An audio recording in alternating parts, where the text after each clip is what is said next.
கிறிஸ்துவுக்குள் அன்பான கர்த்தருடைய பிள்ளைகளே, இன்றைய வேத வசனமும் ஜெபமும் யோவேல் தீர்க்கதரிசியின் புஸ்தகம் 2ஆம் அதிகாரம் 27ஆம் வசனம். நான் இஸ்ரவேலின் நடுவில் இருக்கிறவர் என்றும் நானே உங்கள் தேவனாகிய கர்த்தர், வேறொருவர் இல்லை என்றும் அறிந்து கொள்வீர்கள். என் ஜனங்கள் ஒருபோதும் வெட்கப்பட்டு போவதில்லை. என் அன்பு கர்த்தருடைய பிள்ளைகளே, கர்த்தர் சொல்லுகிறார், என் ஜனங்கள் ஒருபோதும் வெட்கப்பட்டு போவதில்லை. காரணம், நான் உங்கள் தேவனாகிய கர்த்தர். நான் தான் உங்களை உருவாக்கினேன். நான் தான் உங்களை வழிநடத்தி கொண்டிருக்கிறேன். அது மாத்திரமல்ல, நான் உங்கள் நடுவில் இருக்கிறேன் என்று கர்த்தர் சொல்லுகிறார். அதனால நீ வெட்கப்பட்டு போவதில்லை. நீ வெட்கப்படுற காரியங்களை நான் உனக்கு விடுவதில்லை. நான் உன் கூடவே இருக்கிறேன் என்று கர்த்தர் சொல்லுகிறார்.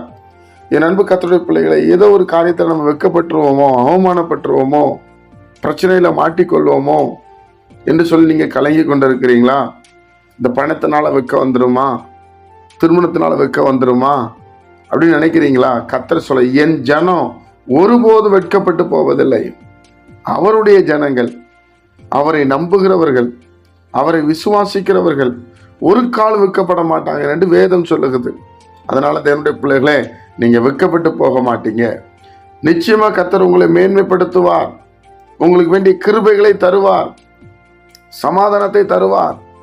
அந்த நேரத்தில் கர்த்தர் உங்களுக்கு உதவி செய்வார். ஏன்னா உங்க நடுவில் தான் அவர் இருக்கிறார். எங்கேயோ இருக்கிறார் நினைக்காதீங்க. கர்த்தர் உங்க நடுவிலே வாசம் பண்ணுகிறார் என்று வேதம் சொல்லுகிறது. அப்போ நம்ம எல்லா பிரச்சனைகளையும் பார்த்து கொண்டிருக்கிறார். நம்மளை பேசுறவங்க, நமக்கு விரோதமா செயல்படுறவங்க எல்லாவற்றையும் தேவன் அறிந்திருக்கிறார் பிரியமானவர்களே. அதனால கர்த்தர் சொல்லுகிறார், என் ஜனங்கள் ஒருபோது வெட்கப்பட்டு போவதில்லை, ஒருபோது வெட்கப்பட்டு போவதில்லை. அதனால நீங்க வெட்கப்பட்டு போக மாட்டீங்க.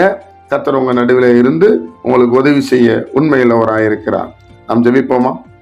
பரிசுத்த பிதாவே, உம்முடைய குமாரன் இயேசு கிறிஸ்துவின் நாமத்தில் வருகிறோம். இந்த நாளை நீர் எங்களுக்கு ஆசீர்வதித்து தாரும். உம்முடைய சமாதானம் எங்களை ஆளுகை செய்யட்டும்.